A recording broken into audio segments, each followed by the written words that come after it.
J'étais cuisinier chez l'amiral à Brest, donc dans son appartement personnel et non pas au château. Je rentrais le week-end en stop chez mes parents à Mayenne. Et mon père m'avait dit « Tu devrais aller voir une amie de ta sœur qui a été nommée prof à Brest. Elle a une 2 chevaux et elle pourrait te ramener à Mayenne voilà. Avec sa voiture. » Bon, pour faire plaisir à mon père, je suis allé voir cette jeune fille qui partageait son appartement avec une autre jeune fille que je ne connaissais pas non plus. Nous avons parlé.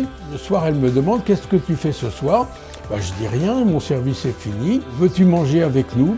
Moi, je n'ai pas pu dire non à 2 jeunes filles qui m'invitaient si gentiment. Étant originaire de Mayenne, je n'avais jamais bu de vin, je buvais du cidre tout le temps.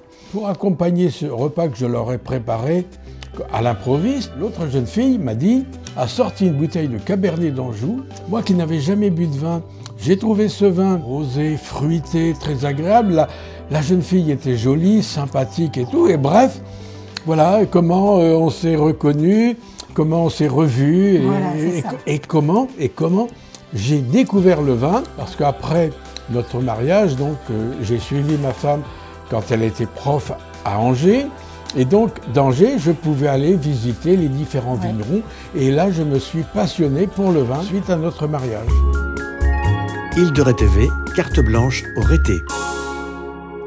En 1964, j'ai fait la saison chez Serge, à La Rochelle, qui était en tant que cuisinier. C'était un très très bon cuisinier. Et mes jours de congé, je prenais ma bicyclette, je prenais le bac et je venais passer mes jours de congé sur l'île de Ré. Et quand nous sommes mariés en 1969, j'ai dit à ma femme, il faut obligatoirement aller passer nos vacances sur l'île de Ré parce que c'est un endroit merveilleux. Et donc depuis 1969, tous les ans, nous sommes venus passer nos vacances sur l'île de Ré. En camping quand on était jeune, après c'était une caravane. On a toujours passé nos vacances sur la Couarde. Toujours. Et donc on a fait construire la maison, mais au départ c'était une maison de vacances. Et puis les enfants grandissant, n'ayant pas les mêmes horaires que nous, eh bien il a fallu penser à autre chose. On a cherché une grande maison, plus une autre maison, petite maison à côté, pour que les enfants puissent passer leurs vacances quand ils viennent en dehors de l'année, toujours à la Couarde.